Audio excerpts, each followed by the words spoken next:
The sun rose gently over the rolling hills of Enchantia, its golden light spilling through the grand windows of the castle. Birds chirped cheerfully, and in the royal library, the dust motes danced in the beams of sunlight. It was a perfect autumn morning, and Princess Sofia was about to stumble into one of the most magical adventures of her life. Sofia had always loved the library. Rows upon rows of books lined the tall wooden shelves, their colorful spines promising stories of adventure, mystery, and magic.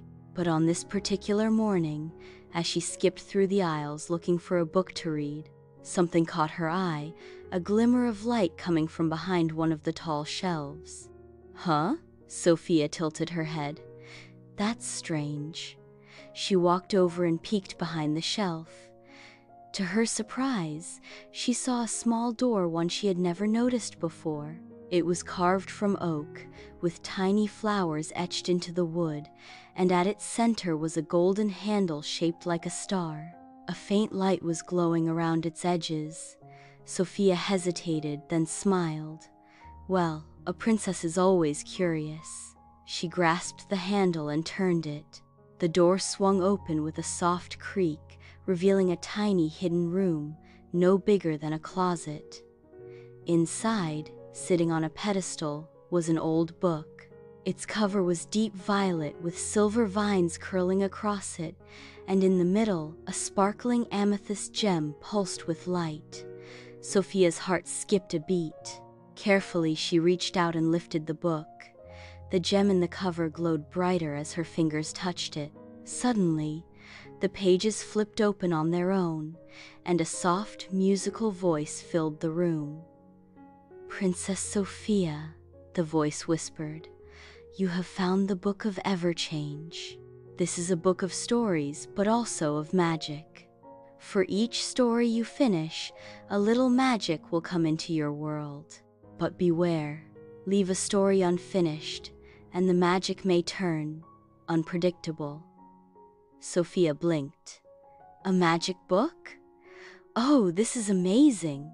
She hugged the book to her chest, hurried out of the secret room, and ran to find her friends.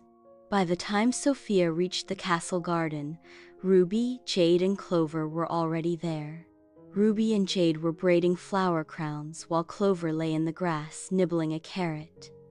"Sofia," Ruby called, "want to help us make crowns? I found something even better." Sofia grinned, holding up the book. "A magic book." Clover perked up. "Magic? As in free snacks, unlimited naps, or teleporting carrots?"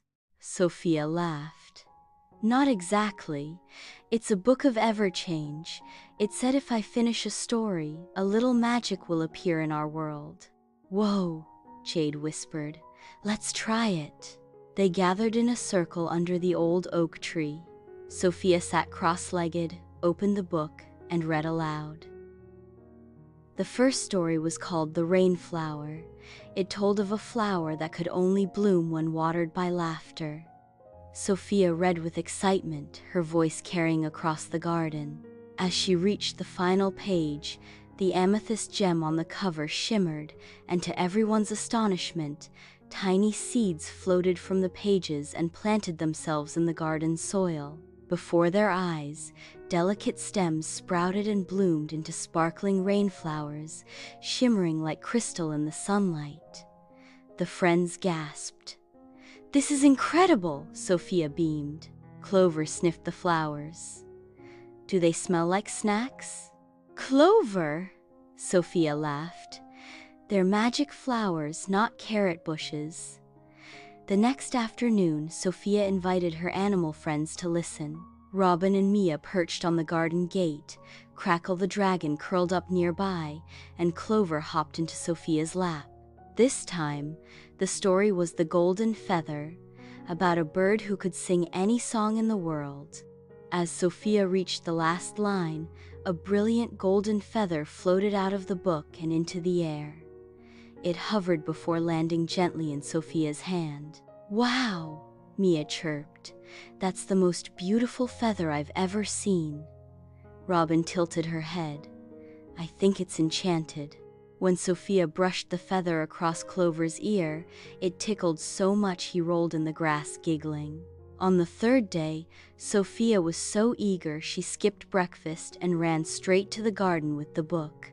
This time, the story was The Midnight Maze, about a magical labyrinth that appeared only at night. But as Sofia read, a knock came at the castle gate. It was Princess Amber, calling for her to help prepare for the royal ball that evening. "Sofia, we need to practice our dance," Amber called. Sofia frowned at the unfinished story. "I'll be back soon," she promised, setting the book aside. But hours passed, the ball was busy, and Sofia forgot all about the story.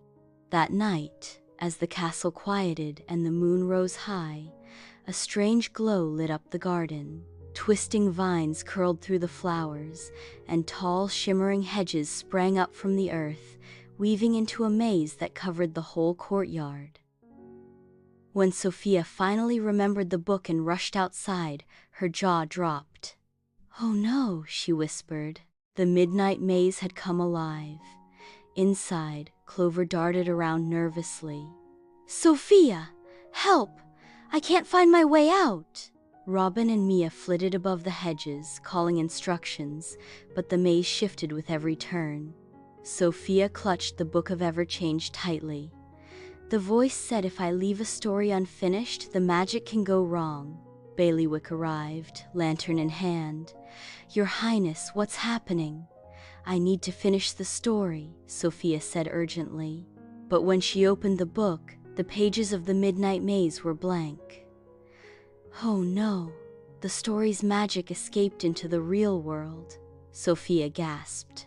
Sofia took a deep breath. "I can fix this." She handed the book to Amber. Amber read any story from the book out loud to keep it from losing more magic. Amber hesitated, then nodded. Sofia turned toward the maze. "Everyone, follow me." She stepped inside, her amulet glowing softly. The maze wall shifted, but Sofia closed her eyes, remembering the story's clues. Follow the moonlight, trust your heart, listen for laughter. She followed a path lit by moonbeams. Around the next bend, she heard Clover's giggles as he tried to jump for a floating carrot-shaped cloud. "Clover," Sofia called. "This way." One by one, she found her friends Robin trapped near a pond, Mia perched nervously on a twisting tree, Crackle trying not to sneeze on the hedges. Finally, at the heart of the maze, Sofia found a fountain made of silver stone. She took a deep breath and whispered, "The end." The maze shimmered, then slowly melted away, leaving only the soft grass and flowers behind. Back in the castle, Sofia thanked Amber, Ruby, Jade, and Bailiwick for their help. Together, they agreed that the Book of Everchange should be kept safe and only used when there was time to finish a story completely. That evening, Sofia sat in the library, the book resting on her lap. She gently stroked the amethyst gem on the cover. "Thank you for the adventure," she whispered. "I've learned that magic is wonderful, but it's even more powerful when shared with friends, and when you see things through to the end." The gem glowed softly, as if the book agreed. Over the next weeks, Sofia continued to read stories from the Book of Everchange, always with her friends by her side. Sometimes they planted seeds of light in the garden, sometimes they watched golden fish dance in the fountain, sometimes they even helped a tiny star find its way home. But no matter how magical the moment, Sofia never forgot the most important lesson. True magic isn't just in books or spells, it's in friendship, courage, and the promise to finish what you start.